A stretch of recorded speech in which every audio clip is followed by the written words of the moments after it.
Radhe Radhe everyone. आज की video में हम जानेंगे इंदिरा एकादशी की पूजा विधि और साथ में 17 सितंबर है और 17 सितंबर को जैसा कि आप सभी जानते हैं विश्वकर्मा पूजा भी की जाती है। विश्वकर्मा भगवान को देवताओं का इंजीनियर कहा गया है, इसलिए ये दोनों पूजाएं हमें एक साथ कैसे करनी है तो ये सबके लिए बहुत बड़ी बात है। तो दोनों पूजा हम एक साथ कर सकते हैं या नहीं, अगर कर सकते हैं तो कैसे पूजा विधि रहेगी।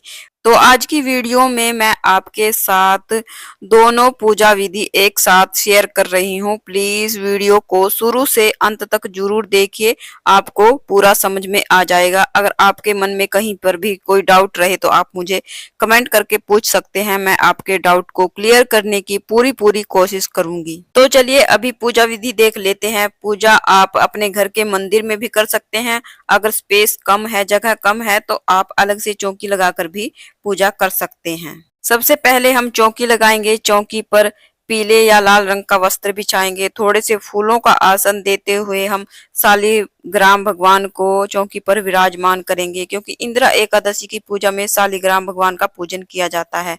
अगर शालिग्राम भगवान नहीं है तो आप भगवान विष्णु की कोई भी फोटो या मूर्ति, जो भी स्वरूप आपके पास है, उसका पूजन कर सकते हैं। उसके बाद हम सुपारी के रूप में गणेश भगवान और विश्वकर्मा भगवान को विराजमान करेंगे। अगर आपके पास विश्वकर्मा और गणेश जी की फोटो है तो आप फोटो विराजमान कर सकते हैं। यहाँ पर मेरे पास फोटो नहीं है और मैं आपको बहुत ही सरल विधि के साथ पूजा विधि दिखा रही हूँ। उसके बाद देखिए बहुत बड़ी पूजा है, इसमें कलश स्थापना बहुत जरूरी है।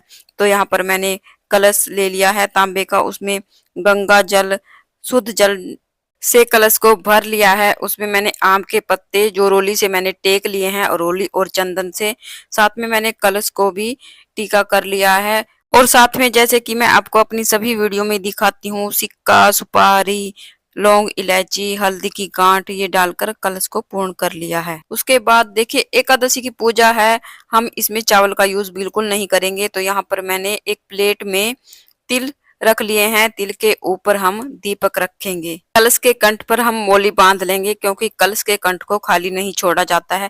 उसके बाद थोड़े से फूल या तिल का आसन देते हुए हम कलश को विराजमान कर लेंगे। तो यहाँ पर मैंने कलश को विराजमान कर लिया है, उसके ऊपर हमने दीप प्रज्वलित कर लिया है। अगर आप नारियल रखना चाहते हैं तो आप नारियल रख कर भी कलश की स्थापना कर सकते हैं। उसके बाद देखिए मेरे पास भगवान श्री हरि विष्णु का फोटो भी है, तो भगवान श्री हरि विष्णु की फोटो को भी मैं चौकी पर विराजमान कर लूंगी, इनका पूजन भी मैं साथ में कर लूंगी। अगर आपके पास लड्डू गोपाल जी हैं तो लड्डू गोपाल जी का पूजन भी जरूर से करें। उसके बाद हाथ में फूल लेकर हम प्रार्थना करेंगे, हे भगवान आज मैं आपके नियमित ये पूजा कर रही हूँ, कृपया आप मेरी पूजा को स्वीकार करें। अगर पूजा में कोई गलती रह जाए तो मुझे क्षमा करें। उसके बाद जो फूल हमारे हाथ में है इसको हम भगवान विष्णु और शालिग्राम के चरणों में समर्पित कर देंगे। उसके बाद भाव स्वरूप जल के छींटे देते हुए हम सभी को स्नान कराएंगे, दीप प्रज्वलित कर लेंगे। उसके बाद हम सभी को जनेऊ समर्पित करेंगे, भगवान श्री हरि विष्णु को, शालिग्राम भगवान को, गणेश को, विश्वकर्मा को। अगर आपके पास जनेऊ नहीं है तो आप कलावा भी समर्पित कर सकते हैं। उसके बाद हम सभी को पीले चंदन से तिलक करेंगे। भगवान विष्णु की पूजा में पीले चंदन का बहुत अधिक महत्व है, तो आप पीले चंदन से तिलक, कलश को और दिए का पूजन भी हम साथ में करते रहेंगे। उसके बाद देखिए एकादशी की पूजा है, इसमें हमें चावल का यूज बिल्कुल नहीं किया जाता है। तो तिलक पर हम तिल समर्पित करेंगे, थोड़े से तिल हम दिए में डाल देंगे। उसके बाद हम फूल समर्पित करेंगे, जो भी फूल आपको मिल जाए उन फूलों से आप पूजा करें। अगर फूल ना मिले तो बगैर फूलों के भी आप ये पूजा कर।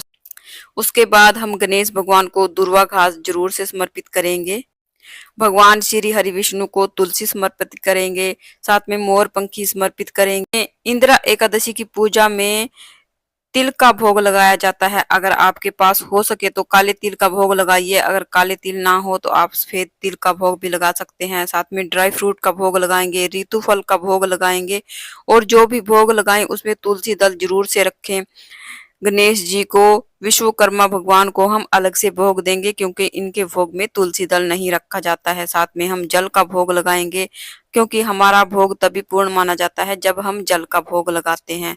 उसके बाद धूप दीप दिखाएंगे, हाथ जोड़कर हम सभी से भोग ग्रहण करने के लिए प्रार्थना करेंगे। देखिए, एकादशी के साथ साथ हम विश्वकर्मा भगवान की पूजा भी कर रहे हैं। विश्वकर्मा भगवान को देवताओं का इंजीनियर कहा गया है, इसलिए आप जो भी काम करते हैं उसका पूजन जरूर से करें। यहाँ पर मैं मोबाइल से काम करती हूँ, मैं यूट्यूब पर काम कर रही हूँ। मेरा चैनल अभी मोनेटाइज तो नहीं हुआ है, लेकिन आप लोगों से आस है, भगवान से प्रार्थना है, तो मेरा चैनल जल्दी ही मोनेटाइज हो जाएगा। तो मैंने अपने फोन की पूजा की है, तिलक किया है, शुद्धिकरण किया है, फूल समर्पित किया है। अगर आप मशीनों से काम करते हैं तो आप मशीनों के पास पूजन करें, उनका टीका जरूर से करें। तो इस प्रकार पूजा जरूर से करें। विश्वकर्मा कारोबार में तरक्की लाने के लिए 17 सितंबर को विश्वकर्मा पूजा जरूर से करें, जो भी आप मशीनें वगैरह चलाते हैं। उसके बाद हम कथा सुनेंगे। कथा देखिए, यहाँ पर हमें दोनों कथाएं सुननी है, इंदिरा एकादशी की और साथ में विश्वकर्मा भगवान जी की कथा सुनेंगे, और उसके बाद हम गणेश जी की कथा जरूर से सुनेंगे। कथा का वीडियो मैंने अलग से चैनल पर अपलोड कर दिया है, वहां से आप कथा सुन सकते हैं। अगर यहाँ पर कथा कहती तो वीडियो ज्यादा लंबा हो जाता है। जो फूल हमारे हाथ में है, इसको हम श्री हरि विष्णु के चरणों में समर्पित कर देंगे। उसके बाद हम आरती करेंगे। तो यहाँ पर मैंने अलग से दीपक जलाया है। जो दीपक हमने कलश के ऊपर जलाया है, इसको हमें नहीं हिलाना होता है।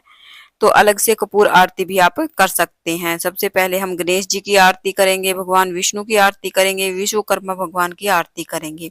अगर आरती नहीं आती तो फोन में चलाकर भी आप आरती कर सकते हैं। उसके बाद हाथ में थोड़ा सा जल लेकर हम चौकी के चारों तरफ से वार लेंगे, 2 बार आचमनी कर लेंगे, हमारी पूजा पूर्ण हो जाएगी।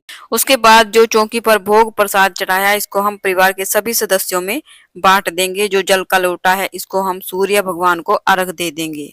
देखिए, वैसे तो इंदिरा एकादशी और विश्वकर्मा पूजा विधि अलग अलग समय पर आती हैं। अब की वर्ष ये दोनों पूजा एक साथ आई है, तो हमें दोनों पूजा को एक साथ करना है। तो उसके लिए मैंने ये वीडियो आपके लिए अपलोड किया है।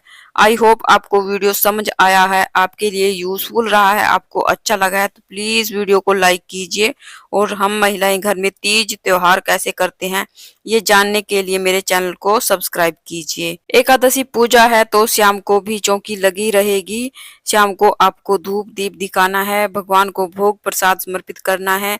अन्न का भोग एकादशी की पूजा में नहीं लगाया जाता है। जो भी फलाहार आप करें, सबसे पहले भगवान को भोग लगाएं, उसके बाद आप ग्रहण करें। अभी बात कर लेते हैं व्रत का पारण हमें कब करना है। देखिए, 17 सितंबर को हमें एकादशी का व्रत करना है और 18 सितंबर को व्रत का पारण करना है। पारण का समय रहेगा 18 सितंबर 6:07 से 8:36 तक आप व्रत का पारण कर सकते हैं।